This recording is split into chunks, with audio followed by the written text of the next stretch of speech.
नमो विष्णुपादाय कृष्णप्रेष्ठाय भूतले श्रीमते भक्तिवेदांत स्वामी नामिने। नमस्ते सारस्वतदेवे गौरवाणी प्रचारिणे निर्विशेष शून्यवादी पाश्चात्य शतानि। श्री अद्वैताचार्य जी के घर पर भगवान चैतन्य महाप्रभु संन्यास के बाद आए थे। वहीं सभी भक्त जुटे थे और वहीं पर माता सची भी आई थी और 10 दिन भोजन कराए। 10 दिन रुके चैतन्य महाप्रभु। उसके बाद अब वे नीलाचल के लिए चलते हैं। तो यहाँ से प्रारंभ कर रहे हैं। जस्मै दातुम चोरयन क्षीर भाण्डम गोपीनाथ क्षीर चोराभिधोभूत श्रीगोपालः प्रादुर्भूत वशः सन् जत्प्रेम्णा तम् माधवेन्द्रम् नतोऽस्मि। मैं माधवेंद्रपुरी ठाकुर को नमस्कार करता हूँ, जिनके लिए भगवान ने क्षीर चुराया और उनका नाम पड़ा क्षीर चोर गोपीनाथ। माधवेंद्रपुरी का इतना प्रेम है भगवान के प्रति कि भगवान ने उनके लिए क्षीर चुराया। तो कृष्णदास कविराज गोस्वामी प्रत्येक अध्याय में पहले चैतन्य महाप्रभु, नित्यानंद प्रभु, श्री अद्वैत चंद्र और गौर भक्तवृंद सबको नमस्कार करते हैं। जय जय गौर चंद्र जय नित्यानंद, जय अद्वैत चंद्र जय गौर भक्तवृंद। गौर चंद्र को की जय हो, श्री नित्यानंद प्रभु की जय हो, अद्वैत चंद्र की जय हो और समस्त गौर भक्तवृंदों की जय। नीलाद्रि गमन जगन्नाथ दर्शन, सार्वभौम भट्टाचार्य प्रभुर मिलन। ये सब लीला प्रभु दास वृंदावन, निरवधि कहिया छे उत्तम वर्णन। कृष्णदास कविराज गोस्वामी जो चैतन्य चरितामृत के लेखक हैं, वे कहते हैं कि जिस प्रकार भगवान चैतन्य महाप्रभु नीलाचल गए, जगन्नाथपुरी गए और जगन्नाथ जी का दर्शन किए तथा सार्वभौम भट्टाचार्य से मिले, इन सब लीलाओं का वर्णन चैतन्य भागवत में किया गया है। वृंदावन ठाकुर ने, वृंदावन दास ठाकुर ने इसका वर्णन किया है विस्तार से, बहुत सुंदर वर्णन। मैं उसको संक्षेप में पा रहा हूँ। कृष्णदास कविराज गोस्वामी ये कह रहे हैं। सहजे विचित्र मधुर चैतन्य विहार, वृंदावन दास मुखे अमृतेर धार। इसे चैतन्य महाप्रभु की लीला तो सहज ही बहुत विचित्र है, स्वाभाविक है, और वो भी वृंदावन दास ठाकुर के मुख से अमृतेर धार, तो अमृत की धारा है। अतएव तहा वर्णिल है पुनरुक्ति, दम्भकारी वर्णि यदि तैछे नहीं सकती। यदि मैं उसी लीला का फिर से वर्णन करूं तो पुनरुक्ति होगी। पुनरुक्ति का अर्थ पुनः उक्ति, दोबारा कहना होगा। और यदि दम्भ करके अपने को बड़ा समझ करके मैं उसका वर्णन करता हूं तो ऐसी शक्ति नहीं है जैसे वृंदावन दास ठाकुर की शक्ति है। चैतन्य मंगले जहा करिल वर्णन, सूत्र रूपे सही लीला करिब सूचन। जो चैतन्य भागवत में वृंदावन दास ठाकुर ने चैतन्य महाप्रभु की लीला को गाया है, तो मैं उसी को संक्षेप में पहले सूत्र बता रहा हूं। सूत्र रूपे संक्षेप में तार सूत्र आक्षेप हर न कैला वर्णन, यथा कथनचित करी से लीला कथन। तार सूत्र आक्षेप वृंदावन दास ठाकुर ने सूत्र का वर्णन नहीं किया, जैसे तैसे उन्होंने लीला का वर्णन किया, तो मैं उसी लीला का सूत्र बता रहा हूं। पालन सूत्र का अर्थ होता है सूची, टॉपिक्स बता रहा हूं। अतएव तार पाए करी नमस्कार, तार पाए अपराध न हो कमार। सबसे पहले मैं वृंदावन दास ठाकुर के चरणों में प्रणाम कर रहा हूं। उनके चरणों में मेरा कोई अपराध न हो, यही मत महाप्रभु चलीला नीला चले, चारि भक्त संगे कृष्ण कीर्तन कुतूहले। चैतन्य महाप्रभु अद्वैताचार्य के स्थान से नीलाचल के लिए चले, जगन्नाथपुरी के लिए चले। ध्यान रखना चाहिए कि चैतन्य महाप्रभु 48 वर्ष इस पृथ्वी पर रहे और 24 वर्ष तो वे नवद्वीप में रहे और 25वें वर्ष में उन्होंने संन्यास लिया। तो संन्यास लेकर के फिर 24 वर्ष जगन्नाथपुरी में रहे। बीच में 6 वर्ष वे घूमे, साउथ इंडिया वगैरह, वृंदावन, सब मिलाकर 18 वर्ष जगन्नाथपुरी में रहे। कभी जाते थे, आ जाते थे, जाते थे, आ जाते थे, सब मिलाकर 18 वर्ष रहे।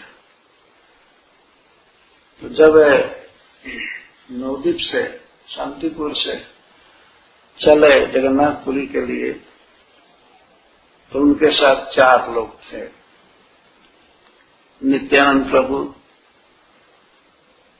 और हरिदास ठाकुर, गदाधर पंडित, ये कौन थे, मुकुंद शासन थे। 4 व्यक्ति चले।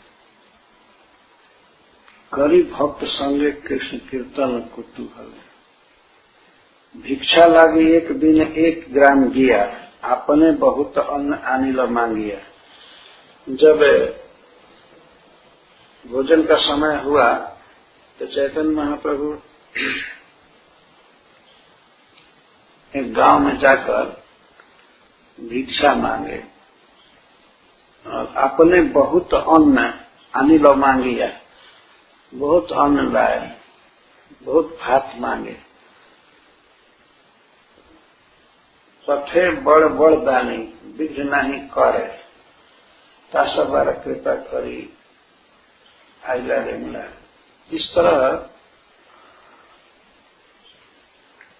चलते चलते कहीं कोई विघ्न नहीं हुआ। चैतन्य महाप्रभु रेमुना आए। रेमुना जहां पर श्री गोपीनाथ जी रहते हैं, आज भी जो जाते हैं भक्त जगन्नाथपुरी, तो यहाँ भी दर्शन के लिए जाते हैं। ज्यादा तो भुवनेश्वर उतरते हैं तो वहां से साक्षी गोपाल जाते हैं, फिर जगन्नाथ मंदिर जाते हैं पुरी में, पर कोई कोई रेमुना में भी दर्शन करते हैं, बालेश्वर के पास। रेमुना के गोपीनाथ परम मोहन, भक्ति करी कैल प्रभु तार दर्शन। रेमुना में भगवान चैतन्य महाप्रभु ने गोपीनाथ जी को बड़े प्रेम से, भक्ति से प्रणाम किया। तार पाद पद्म निकट प्रणाम करीते, तार पुष्प चूड़ा पड़े प्रभु माथा के। तो जब भगवान चैतन्य महाप्रभु प्रणाम कर रहे थे गोपीनाथ जी को, तो गोपीनाथ जी के मस्तक पर जो फूल का गुच्छ था, वो चैतन्य महाप्रभु के शरीर पर गिरा, मस्तक पर गिरा गोपीनाथ जी से। चूड़ा पाइया महाप्रभु आनंदित मन, बहु नृत्य गीत कैला सब लैया भक्तगण।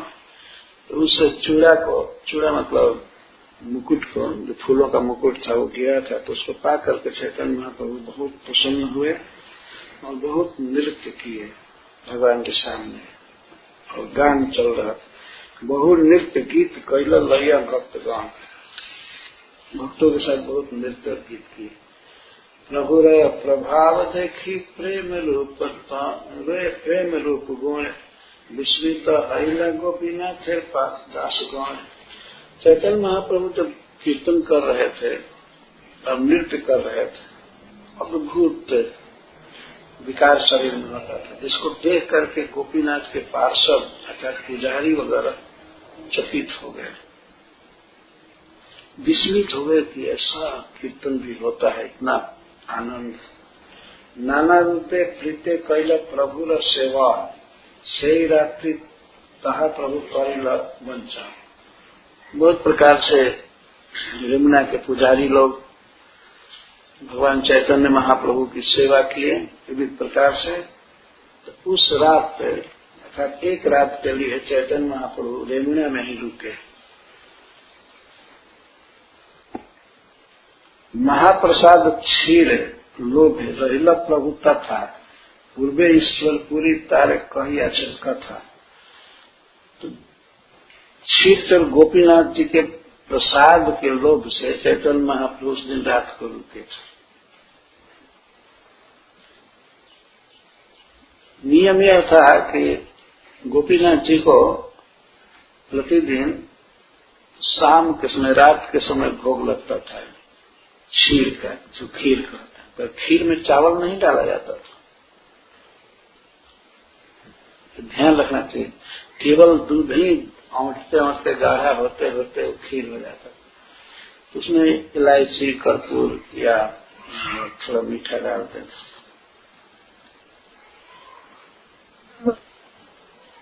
जब 86 में हमारी पदयात्रा, इस्कान की पदयात्रा जगन चली थी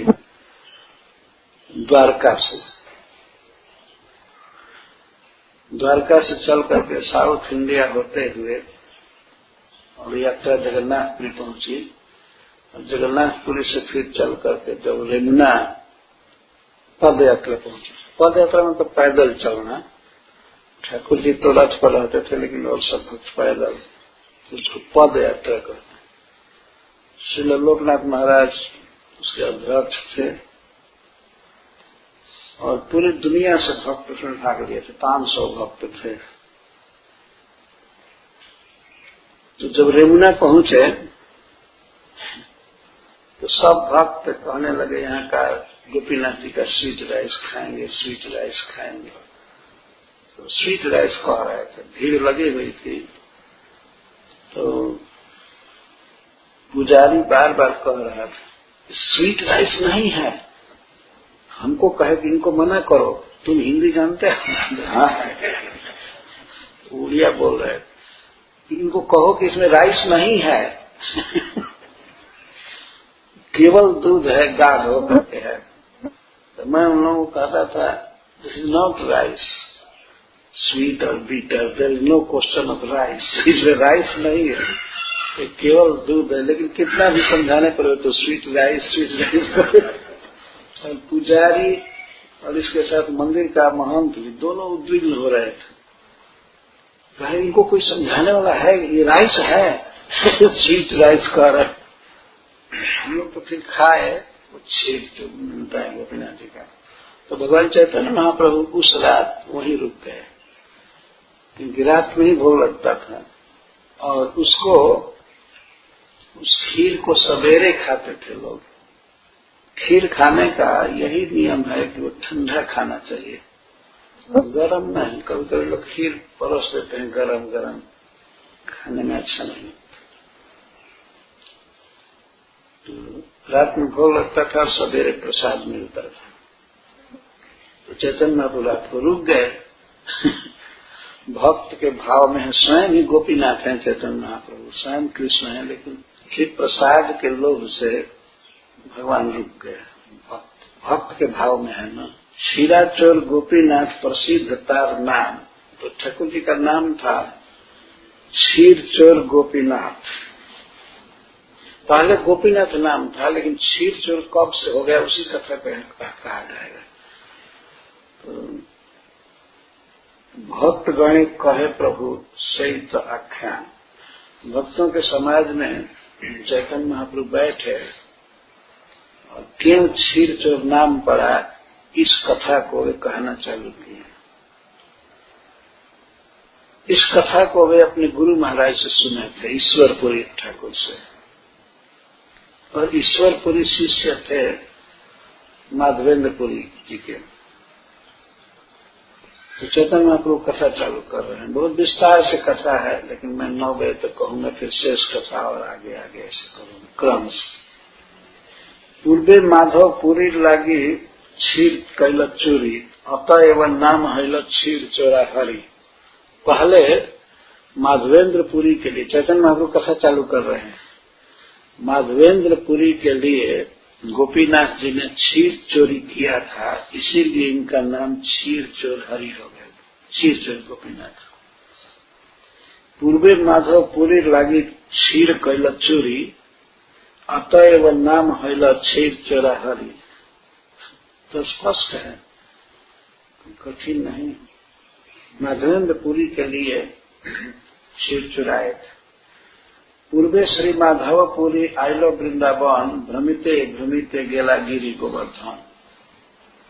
तो चैतन्य महाप्रभु से कथा आगे बढ़ा रहे हैं। कहते हैं कि एक बार माधवेंद्रपुरी ठाकुर तीर्थ भ्रमण करते करते वृंदावन गए। पूर्वे श्री माधवपुरी आइलो वृंदावन, भ्रमिते भ्रमिते गेला गिरी गोवर्धन। तो जो व्यक्ति वृंदावन जाता है तो मथुरा आदि घूमते हुए अंत में गिरी गोवर्धन जी के पास जाता ही है, परिक्रमा करता है। तो चैतन्य महाप्रभु भी वृंदावन गए तो घूमते घूमते गिरी गोवर्धन, भ्रमिते भ्रमिते गेला गिरी गोवर्धन। उस समय कोई सवारी नहीं थी। भगवान चैतन्य महाप्रभु कोई टैक्सी पकड़ करके चले गए गोवर्धन। भ्रमिते भ्रमिते जगह जगह घूमते घूमते पैदल ही गए गोवर्धन। इन्हें मत नहीं था रात्रि दिन ज्ञान, छाणे उठे छाणे पड़े नहीं स्थान। तो माधवेंद्रपुरी ठाकुर पैदल ही गए और मैं भूल से चैतन्य महाप्रभु कहा। माधवेंद्रपुरी ठाकुर नाचते हुए गाते हुए गए। वृंदावन में तो उनका प्रेम विकार बहुत बढ़ गया था। कभी दौड़ते थे, कभी उठते थे, कभी गिरते थे ब्रज की धूली में। स्थान अस्थान का ध्यान नहीं था कि कैसा स्थान है, बस लौटते थे। शैल परिक्रमा करी गोविंद कुंडे आसे। गिरिराज जी की परिक्रमा की माधवेंद्रपुरी ठाकुर, और परिक्रमा में आप लोग जानते हैं आम्यौर गांव के पास गोविंद कुंड है। तो गोविंद कुंड पर आकर के स्नान की। स्नान करी वृक्ष तले अच्छे संध्याय बस। तो शाम हो गई थी, गोविंद कुंड पर आए, रुके, स्नान किए। माधवेंद्रपुरी ठाकुर कभी किसी से कुछ मांगते नहीं थे, भिक्षा थी, अयाचित वृत्ति थी। बिना मांगे कुछ मिल जाता था समय पर तो खा लेते थे, मांगते नहीं थे कभी। आज भी ऐसे कुछ साधु हैं जो कभी मांगते नहीं, केवल भगवान का नाम लेते रहते हैं। कोई न कोई दे देता है प्रसाद। मांगना तब नहीं है, फिर जॉब करना, सर्विस करना, ये सब तो बहुत दूर की बात है। इधर भी बिना मांगे देते हैं कि नहीं? लोग देते हैं।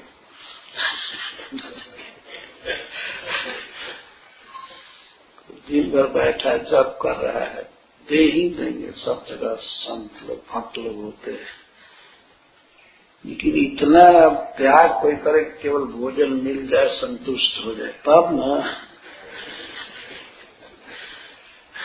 अभी भी पता लग जाए यह व्यक्ति किसी से नहीं मांगता है, हमसे जप करता है, तो उसके भोजन का प्रबंध सब लोग कर देंगे, हो जाएगा। इस तरह का त्याग होना चाहिए। माधवेंद्रपुरी कुछ मांगते नहीं थे। बैठे थे शाम के समय गोविंद कुंड पर, एक बच्चा आया, छोटा गोप बालक। गोपाल बालक का एक दुग्ध भांड लैया आसी आगे धरी किछु बोलिल हासिया। तो वो ग्वाले का लड़का आया और हाथ में मटकी लिया था, उसमें दूध लिया था। दूध है आगे रख करके और हंस करके बोल रहा है। वो श्री कृष्ण थे और कोई दूसरा गोप बालक नहीं था। बोला, पूरी ए दुग्ध लैया कर तुम्ही पान, मांगी केले नहीं खाओ थीवा करो ध्यान। हे मधुरेंद्रपुरी ठाकुर जी, हे गोस्वामी जी, आप मांग कर क्यों नहीं खा लेते? तो बच्चे ने कहा, आप मांगी केले नहीं खाओ, मांग करके क्यों नहीं खा लेते हैं? आप क्या ध्यान कर रहे हैं, क्या सोच रहे हैं? चैतन्य तब उनका ध्यान गया मधुरेंद्रपुरी का। देखे ध्यान से बच्चे को। बालक के सौंदर्य पूरी होइल संतोष। बच्चे के सौंदर्य को, सुंदरता को देखकर चैतन्य मधुरेंद्रपुरी ठाकुर को बहुत सुख मिला। तहारा मधुर वाक्य गेला भूख से सोच। उस गोप बालक के मधुर वचन को सुन करके उनकी भूख चली गई। भूख प्यास थकावट नहीं रह गई। पूरी कहे के तुम्ही कहाँ तुम्हार बास, कीमते जानी लयामी करी उपवास। मधुरेंद्रपुरी ने पूछा कि तुम कौन हो? उस गोप बालक से जो थोड़ा बड़ा था, 10 से 11 वर्ष का था, तो पूछे कि तुम्हारा नाम क्या है, तुम कौन हो, कहाँ तुम्हारा वास और तुम्हारा आवास कहाँ है, कहाँ रहते हो, कहाँ से दूध लाया? कीमते जानी ले यानी करी उपवास। ये कैसे जान गए कि मैं उपवास करता हूँ, मैं खाया नहीं हूँ, ये तुमको कैसे पता चला? तो बालक कहे, गोप यानी यही ग्रामे बसे, मैं गोप हूँ, ग्वाला हूँ और इसी गांव में रहता हूँ। हमारे ग्रामे पे कह ना रहे उपवासी। हमारे गांव में नियम है कि यहाँ कोई उपवासी नहीं रहता, भूखा नहीं रहता। यह अन्न मांगी खाए, केह दुग्धहार, आया चक्र जने आमी दिए तो आहार। लेकिन कुछ साधु ऐसे होते हैं, कुछ संत जो मांग करके खाते हैं, कोई अन्न नहीं खाते हैं, केवल दूध पीते हैं। कुछ लोग ऐसे होते हैं जो मांगते नहीं हैं, जो लोग नहीं मांगते हैं उनको मैं देता हूँ। तो गोप बालक कहा, जो लोग मांगते नहीं हैं उनको मैं देता हूँ। फिर कहे कि इस गोविंद कुंड पर जल लेने के लिए हमारे गांव की स्त्रियां आई थी। जल नीते स्त्रीगण तुम्हारे देखी गेल, तो आपको देख करके गई और हमसे कही। ये सब बात बना रहे हैं भगवान। उन्हें गोपियों ने हमसे कहा कि जाओ देखो, एक साधु बाबा गोविंद कुंड पर पड़े हैं, बेचारे भूखे लग रहे हैं। तो जल नीते स्त्रीगण तुम्हारे देखी गेला, जल लेने के लिए आई थी स्त्रियां, आपको देख करके गई और उन्होंने ही दूध दिया। ये दूध दिया हमको और कहा कि ले जाकर बाबा जी को पहुंचाया। स्त्री सब दुग्ध दिया हमारे पठाई में। और बाबा अब मैं जा रहा हूँ, आप दूध पी लीजिएगा, गोदोहन का समय हो गया है, गाय दूही जा रही हैं, तो मुझे गाय दुहवाना है, अब हम जा रहे हैं। ज्यादा परिचय नहीं किए। गोदोहन करके चाहिए, शीघ्र आमी जाओ, मैं शीघ्र ही जाऊंगा, मैं गोदोहन करवाना चाहता हूँ। आर बार आशी आमी यही भांड लाइब, और दूसरी बार जब आऊंगा तो बर्तन ले जाऊंगा, इसको पी लीजिएगा, जैसे बर्तन से ही पी लीजिए। ये कहने का आशा था, कोई गिलास उलास देकर नहीं गया, बर्तन से पी लीजिए और फिर आऊंगा तो मैं बर्तन धो करके ले जाऊंगा, आप दूध पी लीजिए। ये तो बोली गेल बालक ना देखिए आर, माधव पूरी लक्षित है चमत्कार। इतना कहकर के वो गोप बालक चला गया फिर कभी आया नहीं। और माधवेंद्रपुरी ठाकुर वहीं तट पर गोविंद कुंज के बैठे बैठे प्रतीक्षा कर रहे थे, अब आएगा अब आएगा। उनको बड़ा चमत्कार हुआ है, बड़े विस्मय में पड़ गए।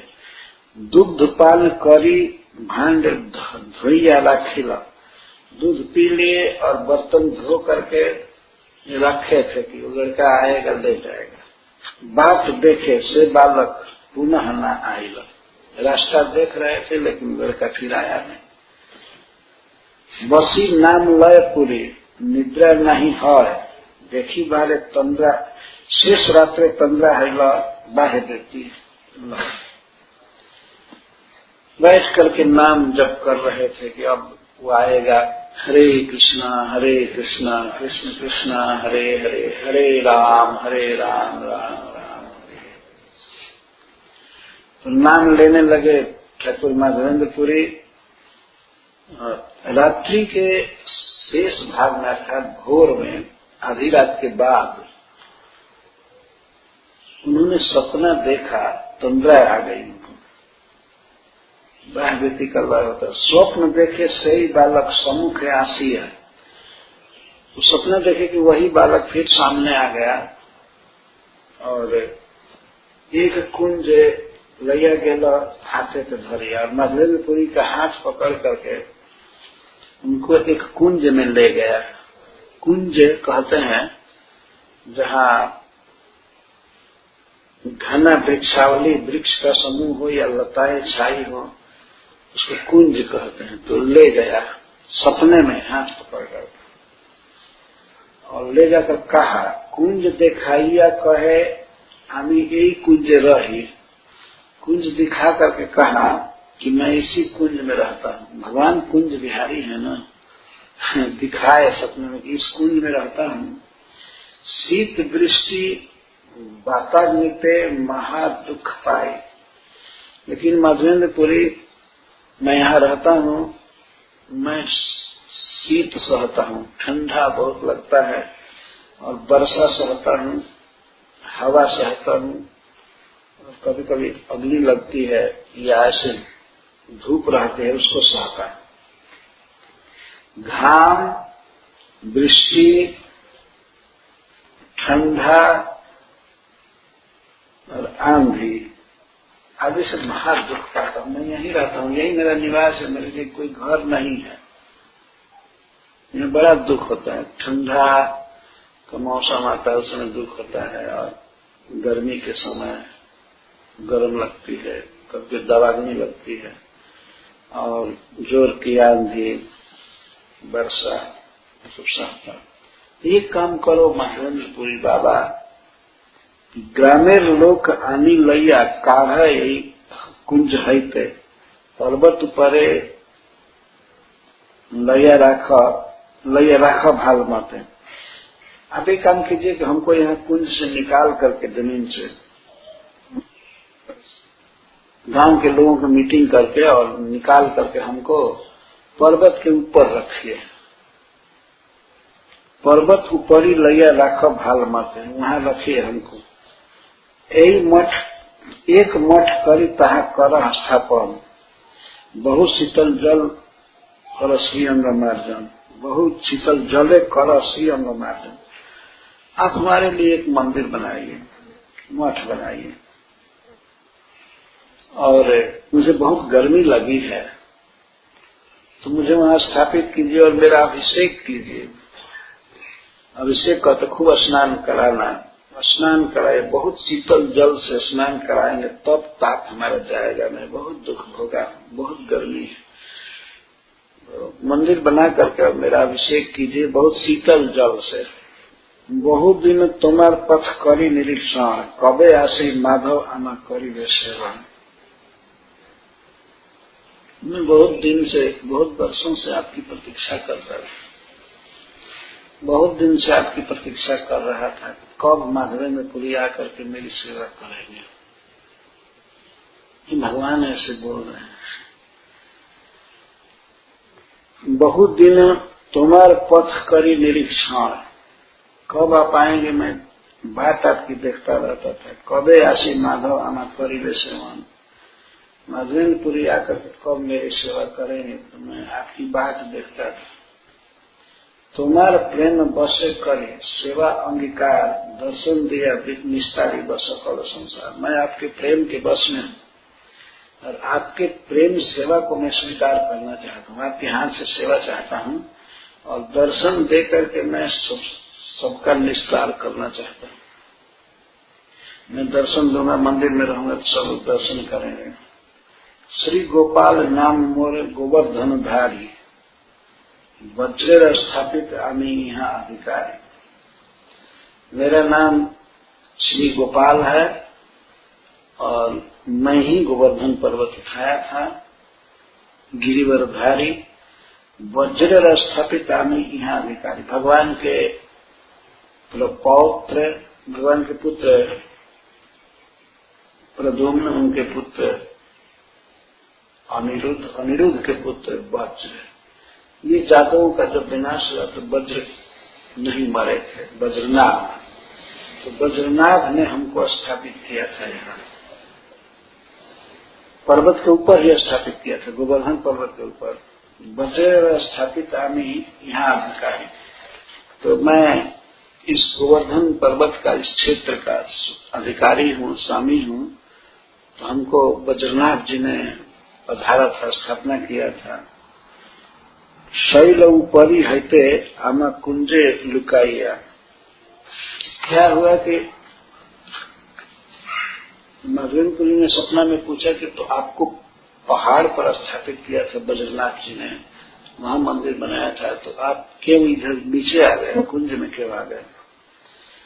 तो भगवान सपना में कहते हैं कि शैल ऊपरी हैते आमा कुंजे लुकाइया, म्लेच्छ भय सेवक मोर गेला पलाइया। जो मेरी सेवा करता था मंदिर में, तो मेरे सेवक को ये पता लगा कि कोई मुसलमान आक्रमण किए हैं और मंदिरों को तोड़ रहे हैं, मूर्ति को भंग कर रहे हैं। तो उसने ये सुना तो भय से हमको पर्वत से उतार करके कुंज में छिपा करके भाग गया। मेरी सेवा भी छोड़ गया, लेकिन मेरी सुरक्षा के लिए मुझे कुंज में रख दिया, कुंज में झाड़ी में छिपा दिया और बल्कि वहां गड्ढा करके और ठाकुर जी को थोड़ा थोड़ा जमीन के अंदर कर दिया। म्लेच्छ भय सेवक मोर गेला पलाइया। म्लेच्छ के भय से, यमन के भय से तो भाग गया। सेई हैते रही आमी यही कुंज स्थान है। उसी समय से नागेंद्र मैं इसी कुंज में रहता हूँ। भाल हैला आयला आमा कारब सावधाने। बहुत अच्छा हुआ कि आप आए और हमको यहाँ से निकाल दिए, काढ़िए, सावधानी के साथ मेरे अंगों को बचाते हुए चारों ओर से खोदना होगा, कोड़ना होगा। एक तो बलि से बालक अंतर्धान कैल, जागिया माधवपुरी विचार करिल। इसके बाद सपना टूट गया। माधवेंद्रपुरी ने देखा, एक घोर का सपना था, बिल्कुल सत्य था। तो माधवेंद्रपुरी विचार करने लगा। उस लड़के ने स्थान भी बताया था सपना में कि यहाँ इस गांव से इतना दूर यहाँ कुंज है, यहाँ ऐसे है। तो जगने के बाद माधवेंद्रपुरी विचार करने लगे तो साक्षात भगवान हमसे आदेश किए हैं मंदिर बनाने का। तब वे विचार करने लगे। श्री कृष्ण के देखिला मोए नारी नो चिन्हित एक तो बोले प्रेम से पड़िला भूमि। मैं श्री कृष्ण को देखा जब दूध लेकर के आए थे, उस समय की बात कहते हैं कि वही बालक सपना में आए थे। दूध लेकर के कृष्ण मेरे पास आए, लेकिन मैं पहचान नहीं पाया। यह कह करके वे भूमि पर गिर करके मूर्छित हो गए, बहुत विलाप करने लगे। कृष्ण हमारे पास आए थे, लेकिन मन को पहचाना नहीं। क्षणे पर रोदन करी मन कैल धीर, आज्ञा पालन लागे कैल सुस्थिर। कुछ देर रो करके फिर मन में धीरज रखे कि भगवान की आज्ञा का पालन करना है। आज्ञा पालन लागी हैला सुस्थिर। सब तरह से अपने मन को समझा लिए और आज्ञा पालन करने के लिए तैयार हुए।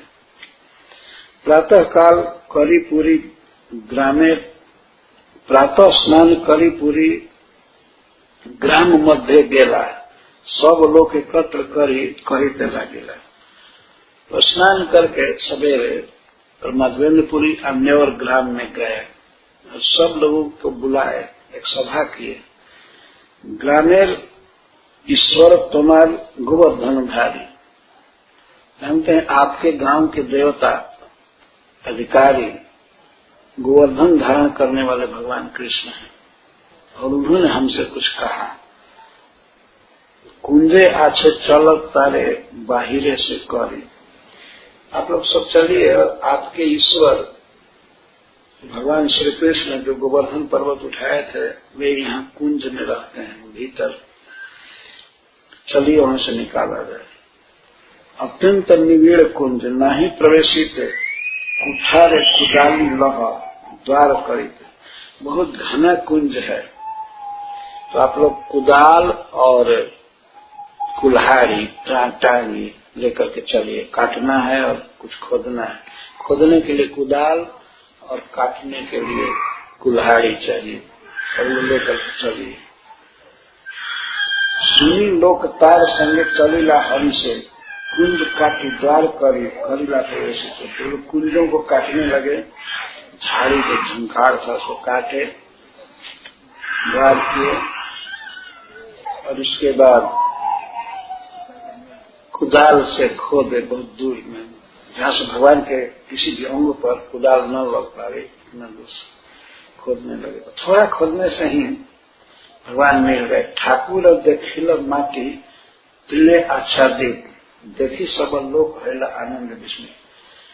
चारों तरफ मिट्टी लगी थी भगवान के। कभी कभी ऐसा होता है कि जब कोई चीज कुंज के भीतर रख दी जाती है जमीन पर, तो दीमक जमते जाते हैं और मिट्टी चारों तरफ हो जाती है। तो ऐसा हुआ था भगवान के शरीर पर, श्री विग्रह पर चारों ओर से मिट्टी लगी थी। लोग देखे, फिर धीरे धीरे मिट्टी साफ किए, तो ठाकुर जी को देख करके सब लोग परम आनंदित हो गए। इतने सुंदर श्री कृष्ण हैं। आवरण दूर करी कईल विदिते महाभारी ठाकुर के हरनारे चलाई। आवरण सब दूर किए, मिट्टी सीटी, और बिल्कुल साफ प्रकट कर लिए कि ये ठाकुर जी हैं।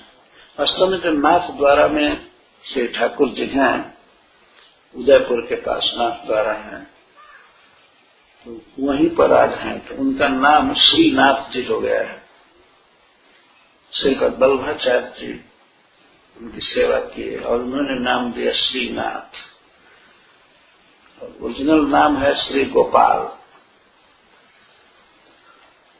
तो ये ठाकुर महाभारी ठाकुर, बहुत भारी हैं कि हर नारे डोला चलाई थे, कोई उनको हिला डोला नहीं रहा था, बहुत भारी। तो महा बलिष्ठ लोग एकत्र करिया पर्वत ऊपरे गेल तोरी ठाकुर लैया। तो महाबलवान लोग जो गांव के थे, कमजोर लोग नहीं, बहुत बलवान लोग लगे उसमें कई लोग, और ठाकुर जी को टांग करके ले गए पर्वत के ऊपर। पाथर एगा सिंहासन ठाकुर बसाइला, बड़ एक पाथर पृष्ठे अवलंब दिला। तो ठाकुर जी को पहाड़ के ऊपर ले गए, पत्थर का सिंहासन रखे, पत्थर ही था सिंहासन के आकार, उसी पर पहले रखे।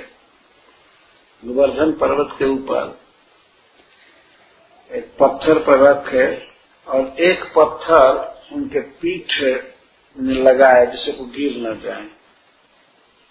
एक पत्थर पीठ में लगाए और एक पत्थर पर बैठाए। ग्रामेर ब्राह्मण सब नव घट लैया गोविंद कुंडेल जल अनिलानिया।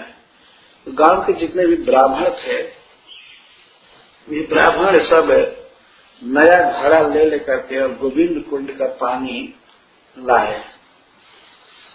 यहाँ भी बड़ा संकेत है कि ग्रामीण और ब्राह्मण सब डीटी वर्षित ब्राह्मण ही करते हैं। इसीलिए इस काल में भी नियम है कि सेकंड इनिशिएशन लेकर के तब दीदी को छुआ जाता है, सेवा की जाती है। फर्स्ट इनिशिएशन लेने के बाद भक्ति में प्रवेश होता है, लेकिन ठाकुर जी की सेवा का अधिकार पाने के लिए सेकंड इनिशिएशन होता है, जिसको ब्राह्मण इनिशिएशन भी कहा जाता है। ग्रामीण और ब्राह्मण सब नव घट लैया, नया घड़ा लेकर के गोविंद कुंडेर जल आनिल छानिया, गोविंद कुंड का जल छान करके शुद्ध करके लिए। नव सत घट जल कैल उपनीत, 108 घड़ा लाए पानी।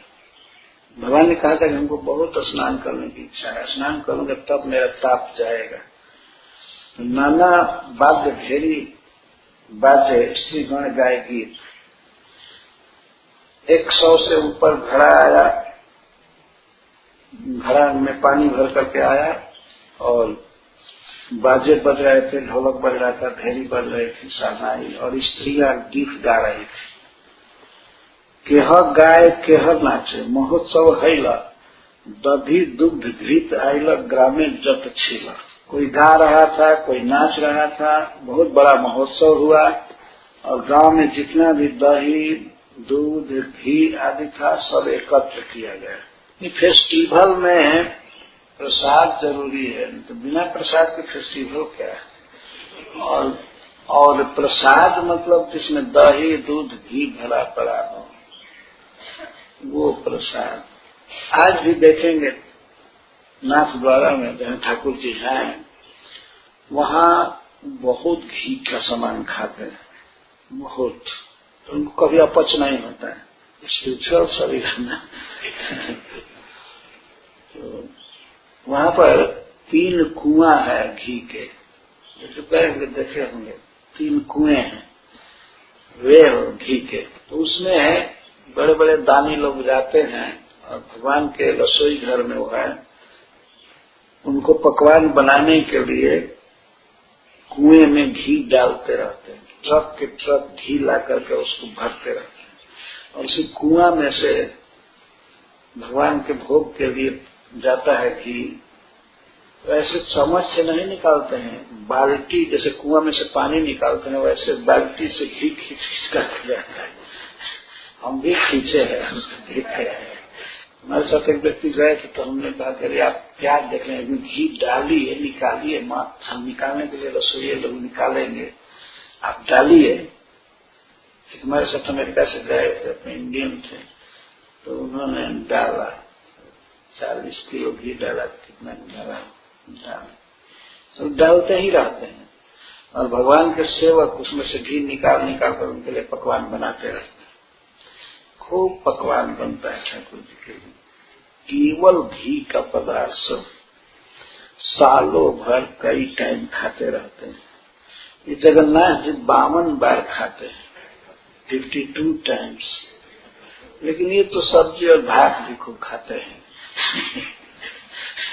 जगन्नाथ जी बड़े दयालु हैं। उड़ीसा के लोग जो खाते हैं बेचारे गरीब, तो वो ये भी खाते हैं, भगवान भात खाते हैं। पूरी पकवान कहाँ से मांगे, पूरा भी भोग लगता है लेकिन ज्यादा भात खाते हैं। भात भी हांडी में खाते हैं, मिट्टी के बर्तन में ही खाते हैं। देखे होंगे पुजारी लोग ढो ढो करके कितना ले जाते हैं, और गरम भात उसी में खाते हैं। सोने के थाली में भी भोग लगता है, लेकिन फिर भी माटी के बर्तन में ज्यादा आनंद लेते हैं खाने में। जब साक्षी गोपाल गए जगन्नाथ उड़ीसा विजयनगर, तो वहाँ के राजा ने साक्षी गोपाल जी को जगन्नाथ जी के मंदिर में किया, मंदिर में रहेंगे। साक्षी गोपाल जी वृंदावन से गए थे, तो एक दिन राजा को सपना दिए कि मैं जगन्नाथ जी के साथ नहीं रहूंगा, मैं वृंदावन में रहता हूँ, मैं माखन मिश्री पुआ पूरी खाता रहता हूँ, और ये केवल भात सब्जी चला रहे हैं, हमको ये नहीं, हम ये खाकर नहीं जिएंगे।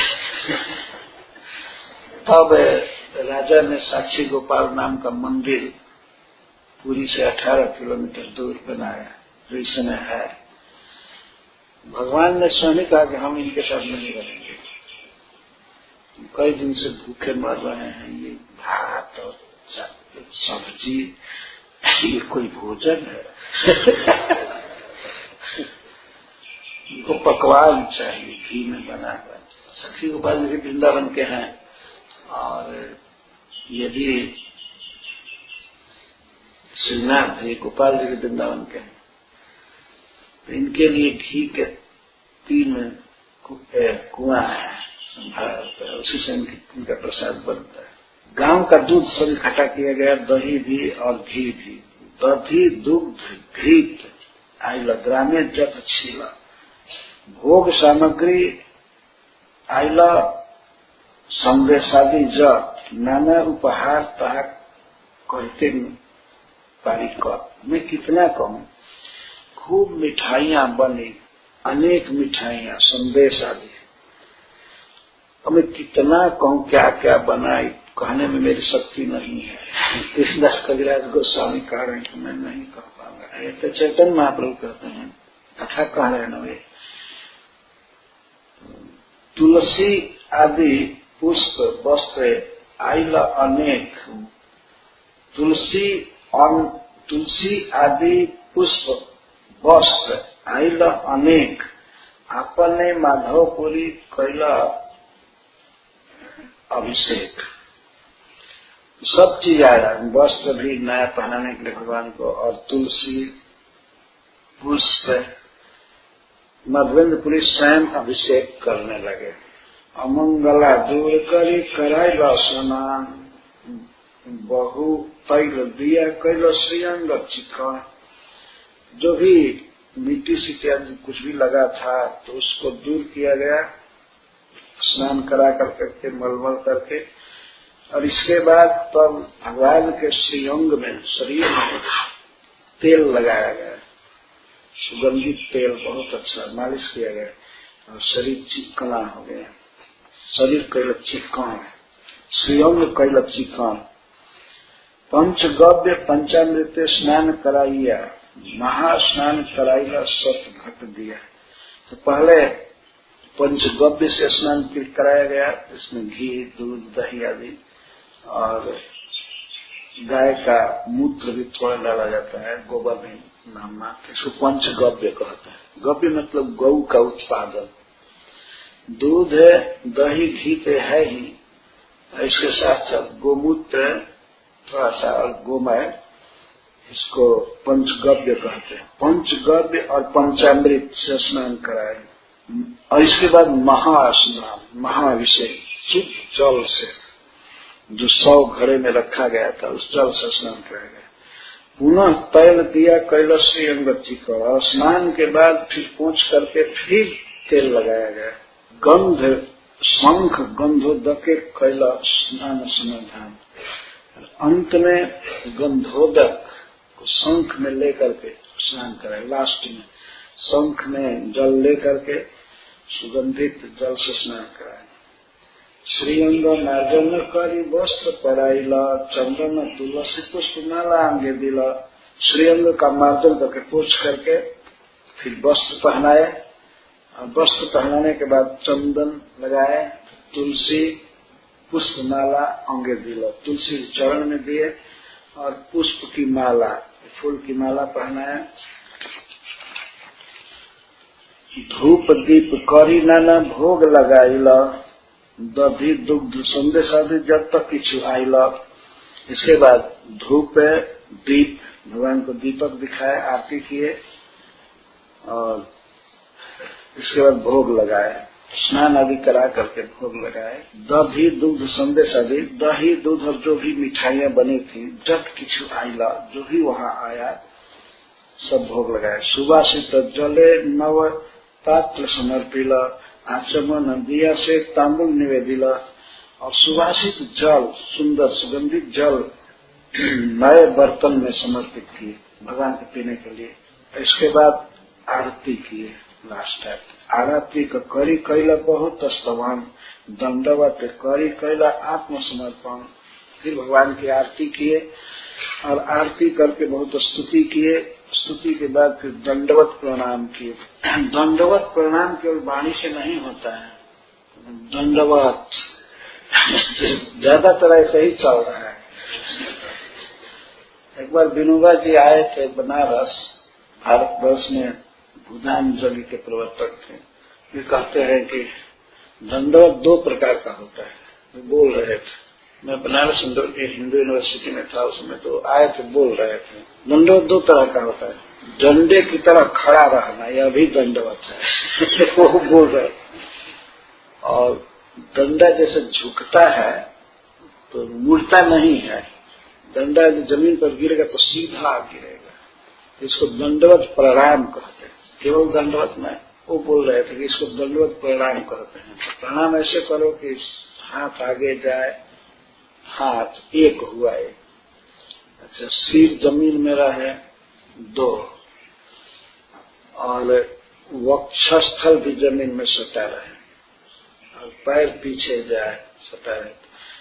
हाथ से, सिर से, वक्षस्थल से, पैर से 4 प्रणाम है। और जानु ध्यान, दोनों घुटना जमीन में सटे रहना चाहिए। तो शीर्षा, हस्ताभ्याम, शीर्षा, वक्षसा, जानुभ्याम, पादाभ्याम, ये 5 प्रणाम हुए 5 अंग से।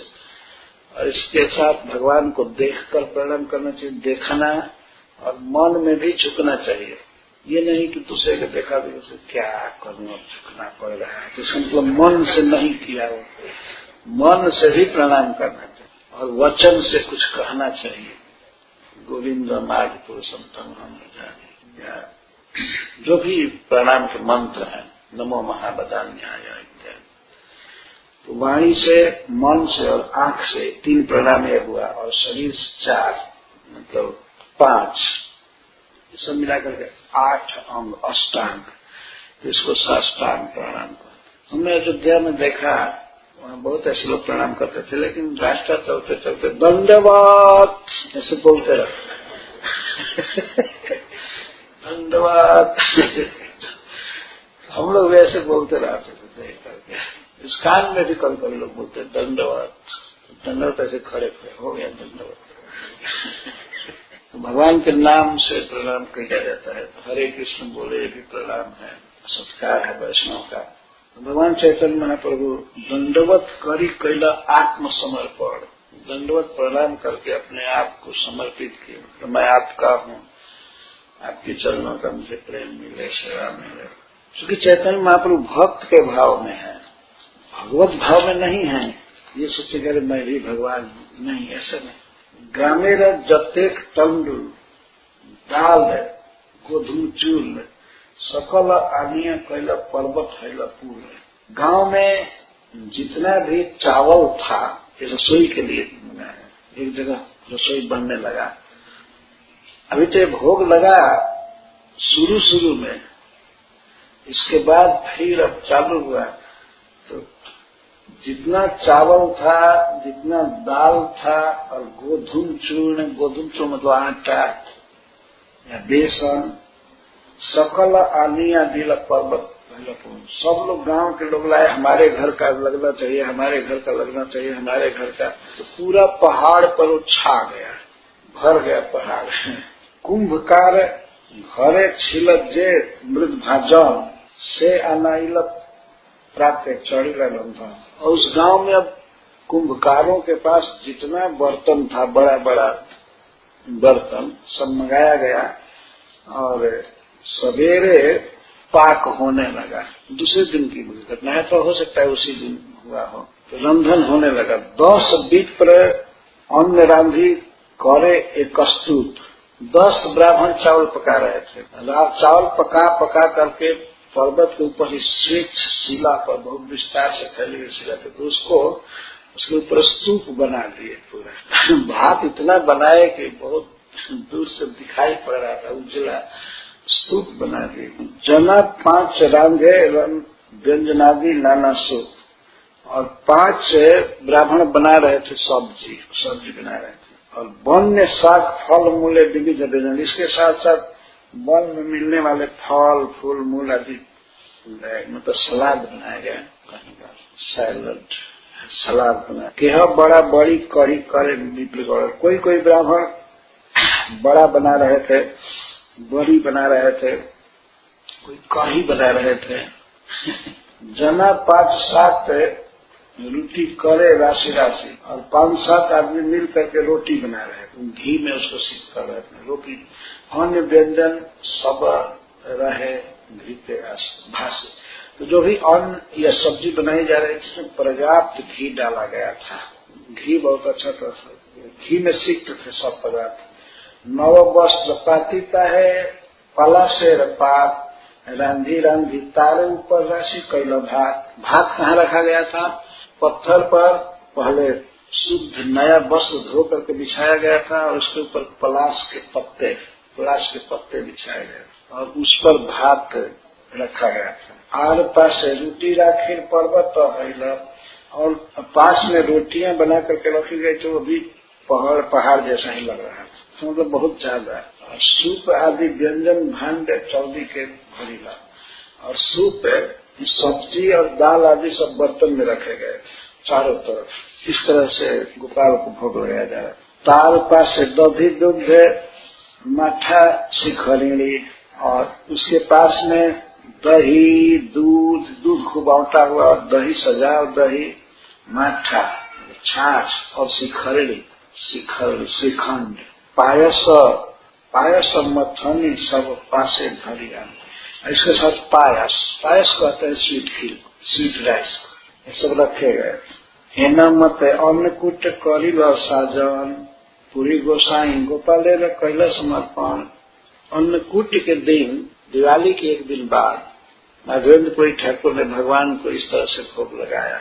अन्नकूट हुआ। अन्नकूट का अर्थ क्या होता है? अन्न माने भोजन, अन्न, और कूट का अर्थ होता है पर्वत का शिखर। इतना प्रसाद बने कि पर्वत जैसा दिखाई देने लगे, तो इसको अन्नकूट कहते। अब तो लोग 56 भोग बनाते हैं, अन्नकूट करते हैं, लेकिन उसी में से कई चीज गिनाने के लिए। रियल में जो बनना चाहिए वो बहुत कम बनता है। पहले तो शुद्ध घी चाहिए, वो जल्दी मिलता नहीं है, फिर भी अन्नकूट करने की अभी भी प्रथा है, 56 भोग बनाने की। क्या इस तरह से नागेंद्रपुरी जी ने भोग लगाया भगवान को। अनेक घट भरी दिल सुवासित जल, बहुत दिने सुधाए गोपाल करिलस खाइल सकल, और अनेक घड़ा में जल भर करके रखा गया भगवान को भोग पीने के लिए। तो बहुत दिन के गोपाल भूखे थे, बहुत दिन के क्षुधित थे, इसीलिए सब खा गए। यद्यपि गोपाल सब अन्न व्यंजन खाइल, तार हस्त स्पर्श पुनः केमन नहीं, लेकिन गोपाल सब खा लिए, परंतु उनके करकमल का स्पर्श होने से अन्न फिर जीव का त्यों हो गया। एक बार तो खत्म हो गया, खा गए। वास्तव में ये बात माननी चाहिए, खा गए, लेकिन हाथ लगाए थे तो उनके हस्त के स्पर्श से भोजन फिर जीव का त्यों भर गया। यह अनुभव कैल माधव गोसाई। माधव गोस्वामी ने इसका अनुभव किया कि भगवान सब खा गए। तार खाई गोपाले लुकन कुछ नहीं, क्योंकि ठाकुर माधवेंद्रपुरी के सामने भगवान कृष्ण अपने को छिपा नहीं सकते। माधवेंद्रपुरी ठाकुर ने साफ देखा कि खा रहे हैं, खा करके सब प्लेट चिकना कर दिए, बर्तन सब खा ली, लेकिन फिर भर दिए। क्यों भर दिए? भक्तों के लिए। ये तो भगवान की दया है। भगवान को भोग लगाया जाता है, वे खा लेते हैं, लेकिन फिर छोड़ देते हैं कि अपने दासों के लिए, बेचारे ये कहा जाएंगे कि खाएंगे।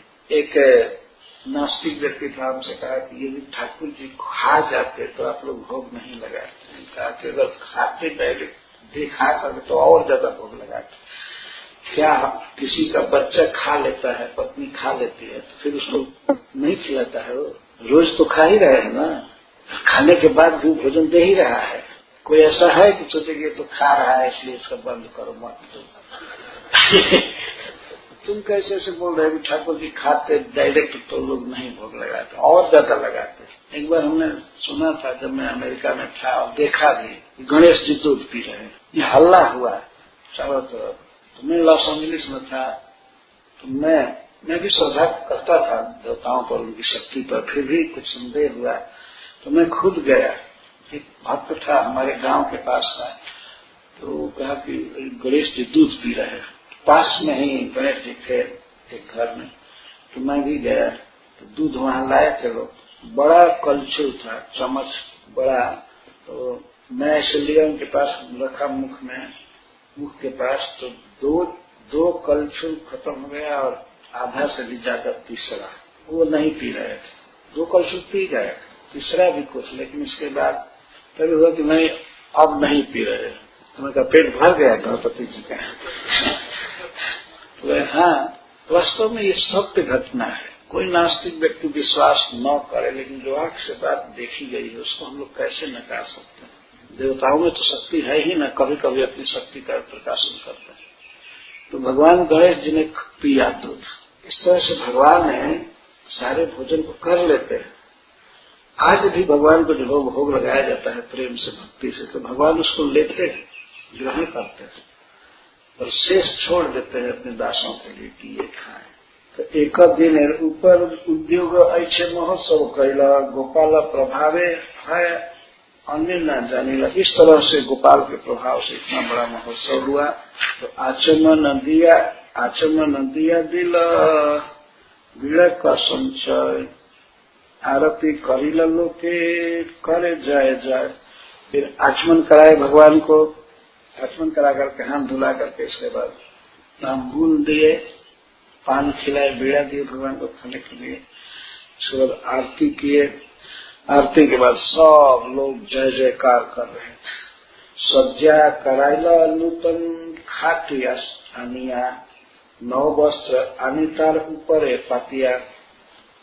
इसके बाद शयन कराने के लिए नया खाटी, नया पलंग मंगाए और उसके ऊपर तोसला का जो बिछा करके गोपाल जी को शयन कराए। टाटी दिया चारी दी का आवरिला, ऊपर एक टाटी दिया चारिला।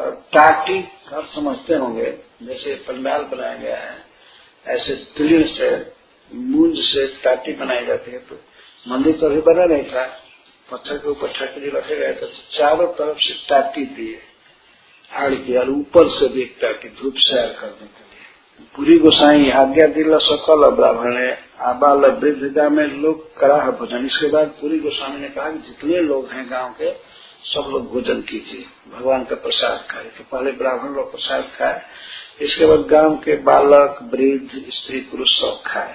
सदे पसी क्रमे क्रमे भोजन करिला, ब्राह्मण ब्राह्मणी गणे आगे खवाइला। सभी लोग क्रम क्रम से खाए, सब लोग खाए, लेकिन ब्राह्मण और ब्राह्मणियों को आगे भोजन कराया गया। अन्य ग्रामे लोग जब तो देखते आईला, गोपाल देखिया सबे प्रसाद खैला। अन्य लोग अन्य जगह से भी, जैसे जतिपुरा से या गोवर्धन से, जहां से भी लोग सुनते थे आते थे, तो जो आए सबको भोजन कराया गया। देखिया पुरी प्रभाव लोके चमत्कार, पूर्व अन्नकूट जन हैला साक्षात्कार। पुरी महाराज का पूरी मधनपुरी का प्रभाव देख करके सबको बड़ा बेचना हो रहा था और सबको ओरिजिनल अन्नकूट की याद आ गई। जब भगवान ने गिरिराज जी की पूजा करवाया था वही दृश्य सबको याद आ गया। सकल ब्राह्मणे पूरी वैष्णव करिला, सही सेवा मध्य सभा लीला। मधुपुरी जी वहाँ के गांव के ब्राह्मणों को वैष्णव बनाए, उनको दीक्षा दिए और भगवान की सेवा का अधिकार सौंप दिया। इसके बाद हम इसी कथा को आगे कहेंगे। चैतन्य महाप्रभु के मुख से कथा हो रही है और रेमुणा में गोपीनाथ मंदिर में। तो अभी तो गोपीनाथ का प्रसंग आया ही नहीं, अब आएगा। एक दिन सपना में गोपाल कहेंगे माधवेंद्रपुरी से, माधवेंद्रपुरी ठीक है भोजन तो मिल रहा है, लेकिन मेरे शरीर में बहुत ताप है क्योंकि घाम बहुत सहा, अतः हमारे शरीर को शीतलता चाहिए। शीतल मेरे शरीर को कहीं से चंदन ला करके लगाइए हमको। तो फिर चंदन लेने के लिए चलेंगे माधवेंद्रपुरी ठाकुर। तो चंदन ले करके पहुंचेंगे रेमुड़ा, नहीं पहले जाते समय रेमुड़ा, तो वहीं पर उनके लिए क्षीर चुराएंगे भगवान गोपीनाथ।